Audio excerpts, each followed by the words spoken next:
we give people instruction. You should probably check out this right here statute in your state, about, whatever this is, liens or whatever, you should probably read up on this, right? The person will come back and be like, so I didn't read what you told me to read. But yeah, can you help me? They get worse than that. And it's like, They don't take notes. wait, what? So what we figured out is Stop. It's I'm gonna on. put the book up there. Go ahead, guys. Well, that Whatever you do, just don't undo what I just did. You're finally going live now. okay. I just want to throw the book up there like that. All right. So I also figured out too on this, the microphone was where the star was at, so it was covered up. That's probably was why it was muffled for them. Oh, all right. Um. So yeah, I'm saying that to say that when they're not willing, there's no amount of help that we can give a person because they want you to fix it. So they don't want the problem. They want the problem to go away, but they're also not willing. So the people who have success in this are people who are willing. It could be something as simple as a traffic ticket, and you're just trying to figure out maybe you traveling and you just park somewhere you don't know that you can't park there, and then you get a ticket or whatever. And one person will be like, well, this is a crazy amount. I'm not, in my city where I'm from, ticket's not this high. Let me find out what ticket it is in this particular district or jurisdiction. Another person will be like, man, this is so bad. And they'll tell everybody how bad it is. And then either pay the ticket or, let it get worse and then tell everybody how bad it is. The person who said, let me check on this. This is crazy. Like it's like parking. I'm originally from Philly. We have parking that's so bad that it made, you know, cable TV, like they made a show out of it, of people getting their cars snatched. In certain places, that's not a thing. In Philly, that's definitely a thing. So if you come there and you find out, like, man, this is wild, it's the same thing. It's a different jurisdiction. So if you find out that it's got some crazy rules, but then you look into the rules and you find that there are certain things that actually work for you in those certain rules, then you're benefiting. That knowledge that you're walking away with is benefiting you because now when you approach another situation similar, you have more confidence, to sit back and be like, all right, let me read into this. Let me see what's going on. So I agree with the author here that you got to have willing people. This is something that you want to build that's going to be, again, for your legacy and for your family. You got to have willing people. And your family, just being honest, they're people. So if you say, let's build something for us, and they can't see it, then, they're people. So yeah, get with, I agree with the author here, get with a family member, but also get somebody outside and build so that way they have something to be self-interested in, and then take it to the other family members. All right, where we stop at? Yeah, in the long run, trustees can develop into parental figures to the beneficiaries, teachers to the trust group, advisors and legal counselors to the grantor, and, and beneficiaries, function as accountants, or have a good grasp of the finances of the trust, and with experience, gain a smattering of psychology to counsel with trust members. So trustees become, over time, broad based persons who have the best interest of all members of the trust in mind, and thus are among the first qualified to become magical mentors. So they were telling us about mentorship and how having a mentor is a good person. Well, they saying running through this process is going to make you be able to be a mentor because you got to balance all of these things. We mentioned though, by a family. We mentioned though that a person could buy a family, So instead of having a great grandmother set up a trust, you set up the trust and pack it with your favorite people. Over time, this group becomes vested in the interest of the trust and forms a family. All you need to do is take that risk to find the initial funds to gather magical mentors with connections around you. You may find your forte in real estate, environmental cleanup, or a variety of other areas where risk taking allows great gain. But first of all, you must realize it can happen, know how it can be created, and want to do it.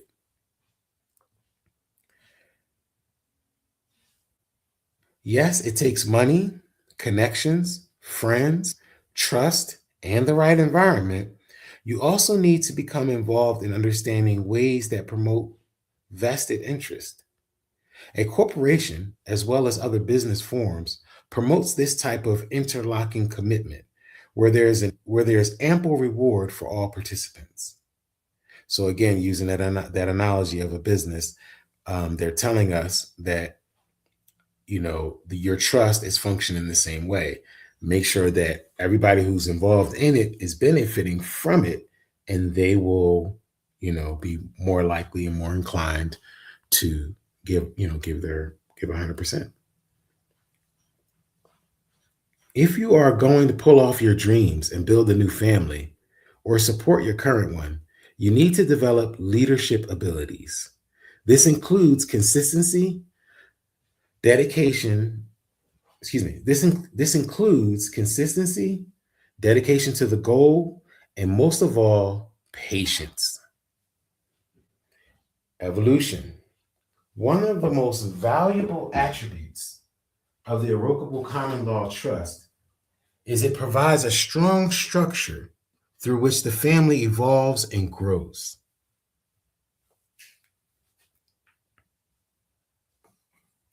This one place I can read. All right. Where was that? Consider for a minute the fractured family that we have today. Brothers and sisters scatter. They are in different states, even countries. They have diverse businesses. They have diverse businesses and priorities. In some families, there's only one. In some families, there is only the excuse of holidays to come together. And in other situations, families don't even meet then. What if the entire family were part of a business? Though that business was the vested interest of the financial growth of each individual and the family in the future. What if instead of coming together only for holidays, now the family comes together 4 times a year to discuss the trust finances and the education of the future generation? What if one of the brothers starts a new business and it flourishes? Because the trust founded the business to start, now some of the proceeds go back to the trust, which are redistributed to the trust members. And the same applies to trust members who are aspiring artists or musicians or hold on, oh wait a minute, let me read that again. The same applies to trust members who are aspiring artists or musicians who may be worthy of support. If they become famous, the entire trust membership gains. What if the famous artist Vincent van Gogh was your brother? If this was your family, how interested would you be in the success of your brother's business? Yes, you would be extraordinarily supportive of him. So let's say he had an assistant who became ill. Suddenly, your brother can turn to the trust group, and any member who has some of the qualifications can temporarily take the place of the assistant. Your brother has a resource to ensure his success. Van Gogh never received this support during his entire lifetime. And hold on. Watch some place again. Your brother can turn to what? Go ahead. And if this is a family that you bought, you have many people with vested interest in your success as you need. So basically, build when they said buy the family, basically is and this is just my interpretation of the reading. Um, Surrounding yourself with people, right, who are directing their energy toward the success of this thing, this trust. Surrounding yourself by those people will help the trust and help them. So basically, make play on the self interest of humans, play on that, but make sure you're aware of it, because if there's nothing in it for them, they're much less likely to help it succeed. And this way, what you're doing is you're purposely creating something that gives them something back that they can see. And in that way, they're like, oh, I like this. I'll keep going more. Just like any job, it's like where we show up for any job. If you get a raise at the job, you're less likely to, want to leave. You just got a raise, right? Or if they give you, some type of perk, if you're working for American Airlines, you get to fly all over the place for free or something like that. So um, you want to do the same thing with your trust. You want to make it something that just by their involvement, they're going to benefit, and then they will become more involved. Hopefully. Okay.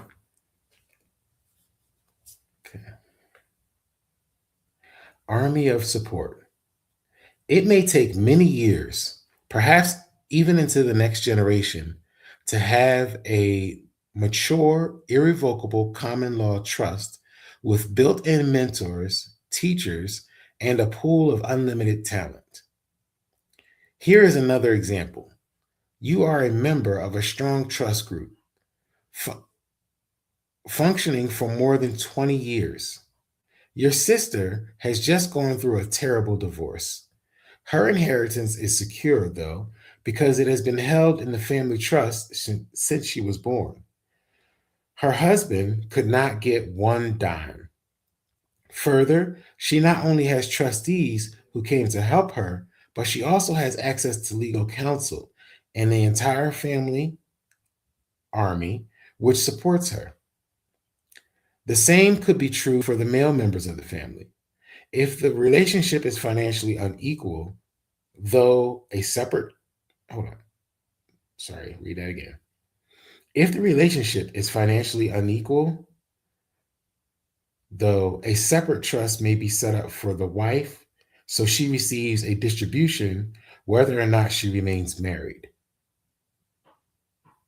Otherwise, the financial imbalance in the marriage may eventually create an overt long range harm.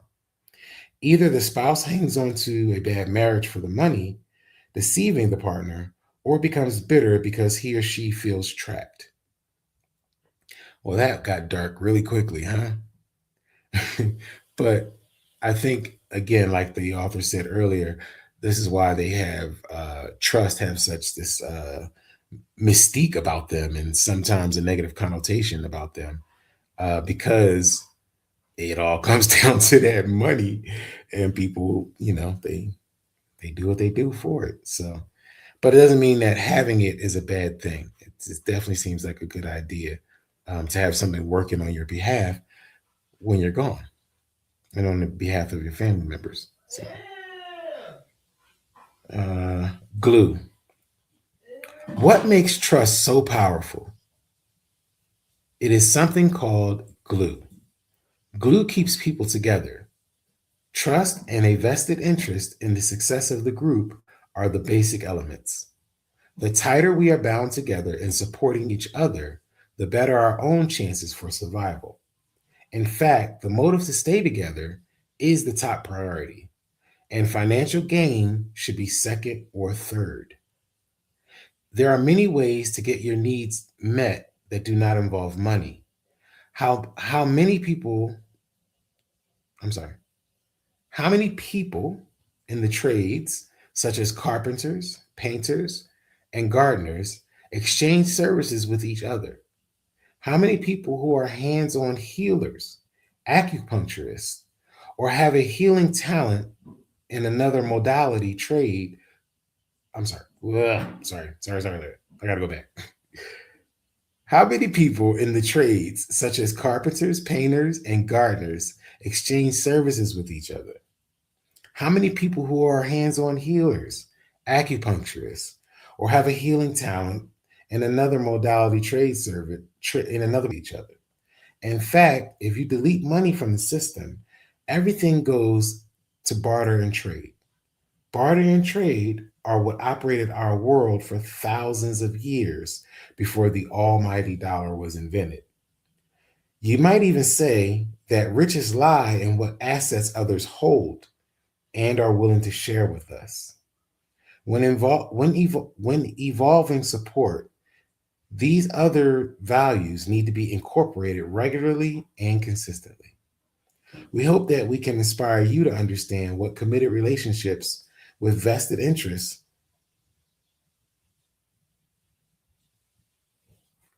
Start again. Hold on, my bad. We hope that we can inspire you to understand that committed relationships with vested interests form some of the greatest advantages a person could have. Choose your mentors wisely. You have a big dream to capture.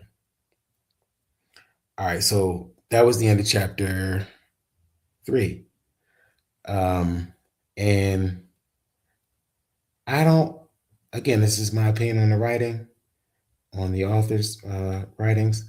Um, I don't, again, I don't disagree with that. I think that because everybody's always chasing money, that that's exactly how the family gets pulled apart. Everyone's going in different directions trying to chase the money. But if we build something from within and try to get that thing to make money, then instead of being pulled apart, we would inherently be pulled together. So I like that concept. That seems like a cool concept.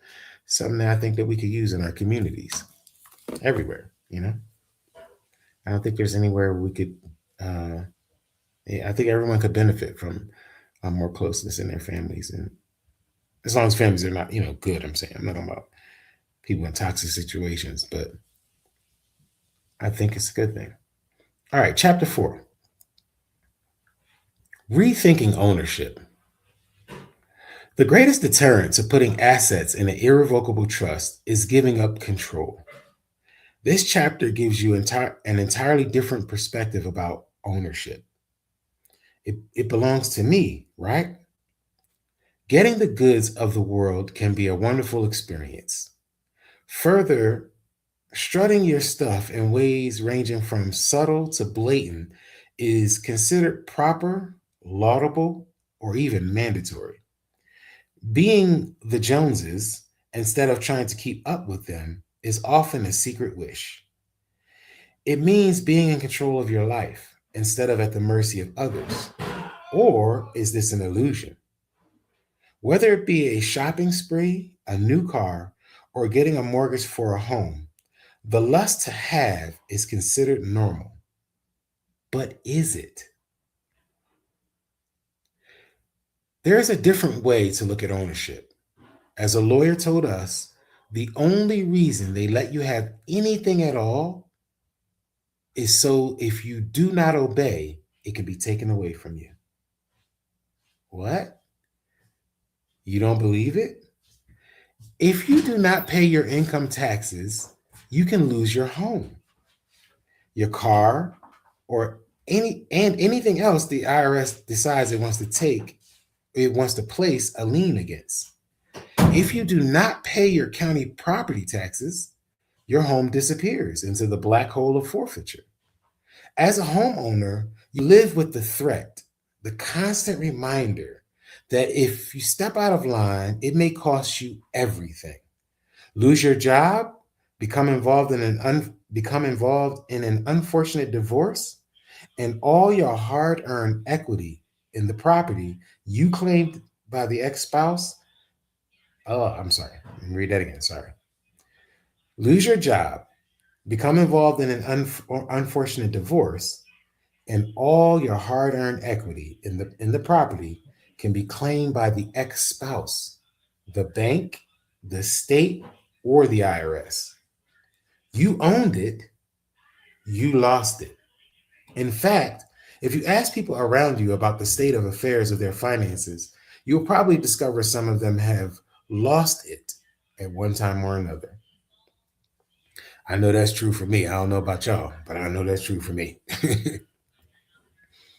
Here is another hard truth.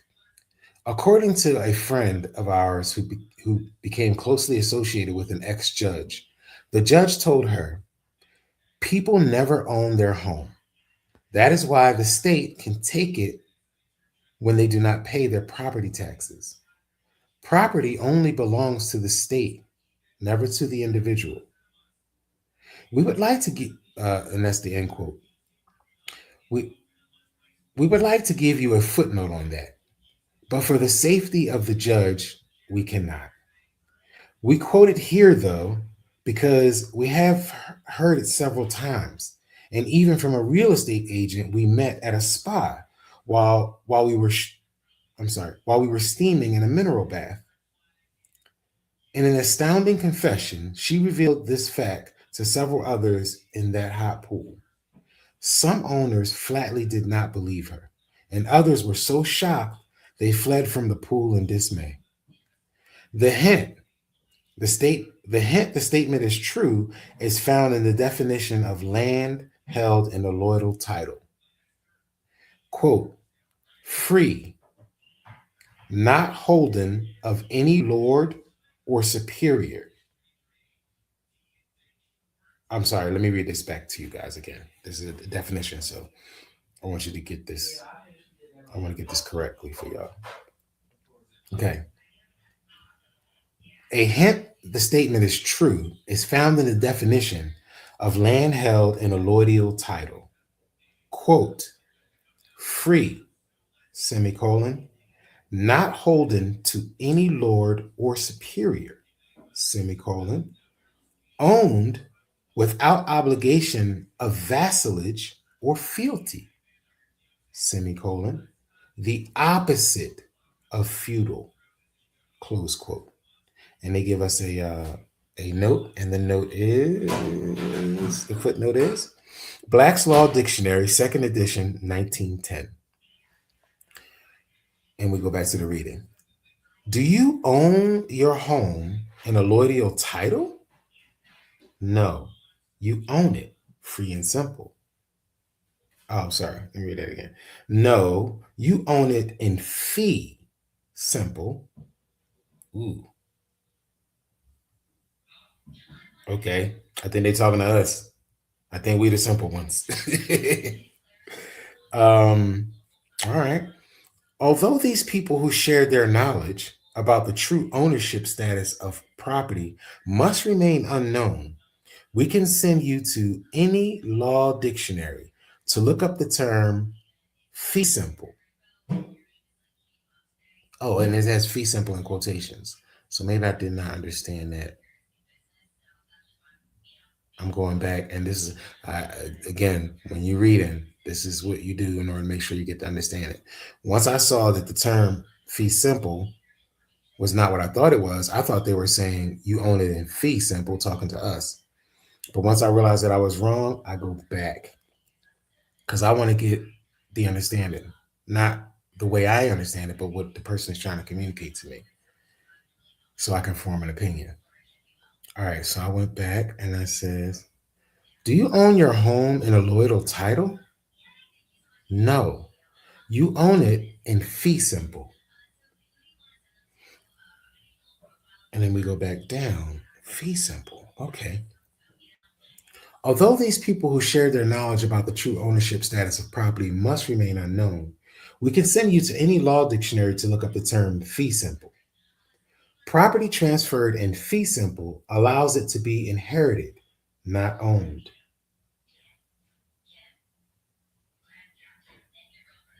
Okay. You may wonder what the mysterious difference is between a loyal title and fee simple. Yeah, you read my mind because that's what I was wondering exactly. By answering a few questions and learning some obscure history, you can more fully understand. All right. Do you want to pay all the benefits of the county services? What?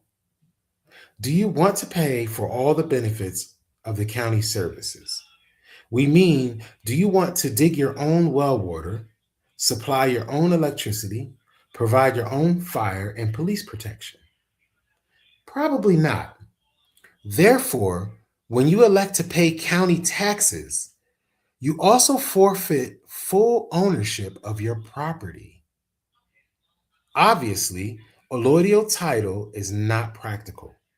Unless you are ultra rich, fee simple is for you. The state owned property fact is becoming more and more known. If you ask around, it will be revealed to you by those who know. Okay, so, and that's the end of that section right there.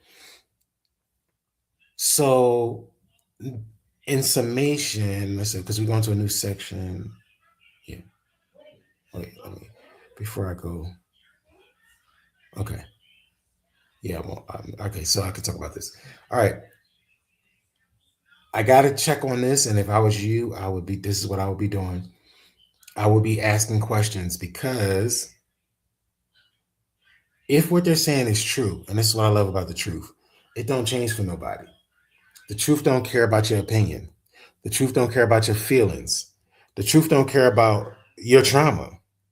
The truth don't care about what happened to you. The truth is just the truth. It's indifferent. And that is what I like about it. So if what they're saying is true, we can find it. It shouldn't take us, like I said in the beginning when they were first talking to us, they made it seem like it's some type of secret, right? And the truth can be a secret. That is also, the truth can be right in front of your face, but if you don't know it, then it is a secret because you don't know it. But in this case, if this is something that we're trying to build for our family, for our legacy, I'm gonna need to be able to find everything you found. And this is what they're giving us. They're saying that if you go to a law dictionary, how it's defined will let you know the difference between holding a property and actually owning it. Because what they're saying is that you're not owning, they want us to rethink ownership. We think ownership is being able to pay for it rather than owning the land that it's sitting on. I think that's where they're going with this. But let's keep reading. Why use is better than ownership? Ownership is stranger than fiction. If you form an irrevocable trust and transfer assets into it, such as a residential property, the ownership becomes split. The beneficiaries have equitable interest, and the trustees hold legal title. Now recorded at the county. Now recorded at the county, the residential property is owned by the trust, and the trustees' names are listed as the responsible parties. As mentioned in Chapter 2, this is known as the law. This is known in law as divided title, and no one actually owns. This is in quotations. No one actually, quote unquote, owns the assets. The trustees are legally responsible for the assets in the trust and take care of the property, but only hold it for the benefit of beneficiaries. A trust removes direct ownership. It takes money and property out of your hands where it can be used against you. Now, in the hands of people removed from a direct involvement in enterprise, legal, and financial I'm sorry. Now, in the hands of people removed from direct involvement in enterprise, legal and financial complications are less likely. Property is safer. In other words, if you own a home, have a bad automobile accident where you destroy another's property, the car insurance may not cover the damage. Usually, the claim may require your home to be sold off to pay the debt. If you do not own a home, though, it cannot be forfeited. There is no asset for the plaintiff to claim. You say this is twisted? This makes No one responsible?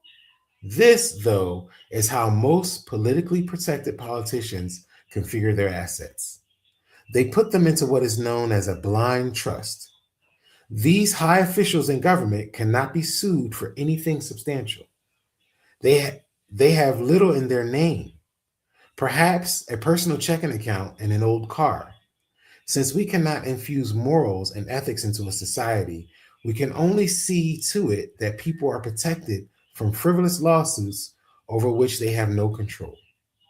For example, if you lose your job, your home can be lost, and then the IRS can hound you for years for back taxes. This is not true when you place quote unquote your home into an irrevocable trust. It is removed from you, providing there are more than 18 months between the event in which you put the home into trust. The only time the trust I read that wrong. Let me go back. It is removed from you, providing there are more than 18 months between the event and when you put the home into trust. The only time the trust, which holds the property, can be involved in a claim is if the trust is acting as a trust causes damage.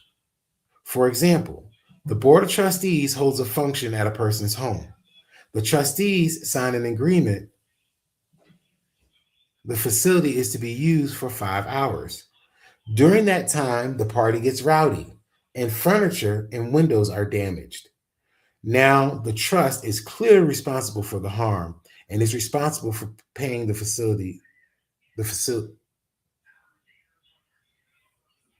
It is responsible for paying the facility owners. Okay. So what they're saying is basically what you're trying to do is, and it's just my opinion of the reading, this is not financial or legal advice. Um, what they're saying is remove the liability from yourself. When you remove the ownership, you remove the liability from yourself. So in this case, though, the trust being as though the trust itself is actually doing the damage, then yes, they have to pay. They can be held liable. But remember what they said in the beginning when we first started reading.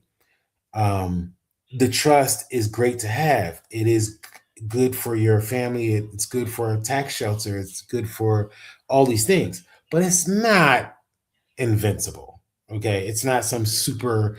If I do this, what we just read there in that example, I can never be sued.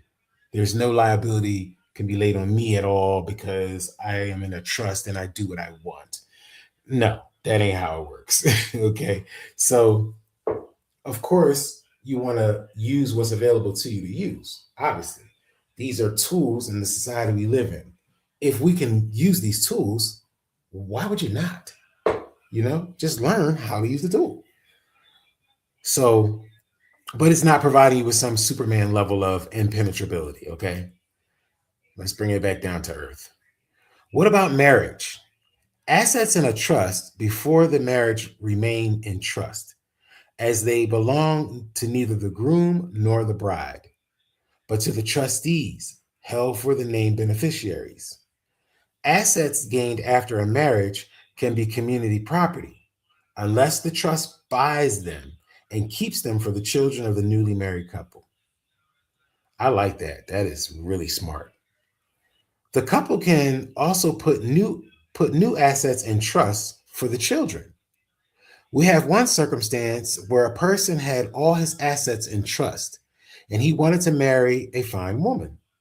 He explained to her that he owned nothing as all his assets were in trust. She fled the relationship. She fled the relationship?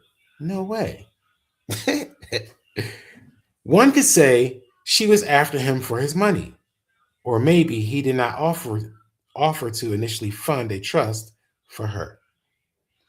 All right, that's the end of that section. Hold on, let me see how much farther we get. We can finish reading. We can finish reading.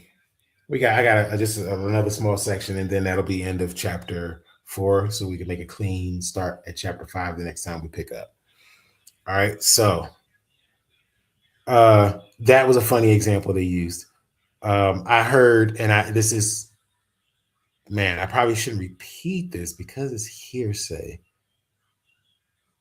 I don't. mm, I won't use his name. All right. I heard just recently, and this is hearsay, famous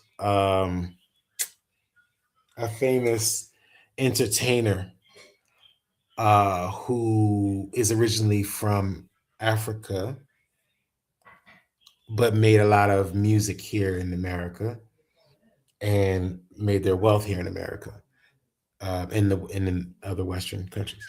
Um, I heard that the person got divorced, but when the wife was going after the money, there was nothing in the person's name. So they could only go after what was in the person's name. Apparently, the person had everything in their, I think, father's name. But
why not have something that's going to protect them from themselves? Because ultimately, that's what foolish love ends up being. You look back, even the person will look back at it and be like, man, I was a fool. I don't even know what I was doing. Men and women. So this protects them from themselves. I like this idea. All right, so next, where we at? Gullible but rich. There is also the not so common event where assets are in trust and the gullible, not so beautiful beneficiary marries a dazzling princely rogue. If the trustees are doing their job, the cunning husband wastes oodles of time and money going to court trying to get the well protected wife's assets. He will eventually discover that she does not own them, and the trustees do not care about his plight. As a reminder, please do not confuse the word trust with a statutory living trust. In a living trust, property remains in the name of the original owner, and it is not removed into the names of the and is not removed into the names of the trustees. Therefore, a living trust offers no asset protection, only limited probate protection. This chapter exposes you to the potentially huge economic peace of mind, legal and tax advantages of having the use of property in an irrevocable trust without the headaches and legal exposures of ownership. Now, for a deeper understanding, it is time to share with you the history of the evolution of trust. And that we will get into on the next time. That is chapter 5, the evolution of trust. But just doing a quick review of what we just read in chapter 4. Real quick, real quick, real quick. Let's go back. Let's go back. Okay. Chapter 4 was rethinking ownership. And I got to be honest, I was not upset at those ideas. I got to run them through run them through the filter, of course, which is truth. So I'm gonna have to look up a couple of things. I wasn't able to write any notes for myself because I'm reading to y'all, but a couple of things stuck in my mind. One is a loyal title versus I guess not having a loyal title. Um, so I got to look that up because they said that was in the Black's Law Dictionary. But a word being in the dictionary does not mean that's how it's used, right? We change the uses of words all the time. It's not enough. Got to keep digging. So yes, I want to see what a loyal title is, and I also want to see. I forgot what the other one was. Darn it. Oh, fee simple. I want to look up fee simple because I want to make sure that this allodial title and fee simple are real terms that are used in law. And of course, like we said in the beginning, if you're going to build your trust and you're going to write this down, you're going to need these words. You're going to need to understand these words, especially for someone who's going to come later and try to bust your trust. You better have these words in there and you better understand them. So I'm going to look up, and I invite you to look up alloidial title and fee simple, so we can see what the truth is about those, and see if they are true. Now, if this is true so far, what I'm reading, I can't. It looks like a good idea. It does make me look at ownership differently because I don't have millions of dollars for someone to access. But I'm watching, and as I use the example of the artist who broke up with his wife, and she has no access to his stuff. So that's a real world example that I've seen recently. So reading this tells me that okay, yeah, this is a real thing. That people do have assets they want to protect, and love is all good until it ain't. I see that every day. I'm a divorcee. I know that that's a true thing. So why not have something that protects us from ourselves? I like this. This is pretty good. All right. So this is the end of chapter 4. We're gonna stop here and hopefully pick up on chapter 5. I won't be doing it tomorrow. Let me see. Tomorrow, let me see. Hold on. You know what?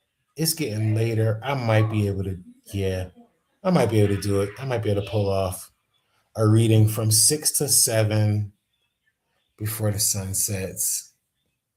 It's gonna be tight, but we going into the summertime, so we got more time. All right. So thank you guys for coming out. Appreciate you. See y'all tomorrow for another hour of reading. Be safe.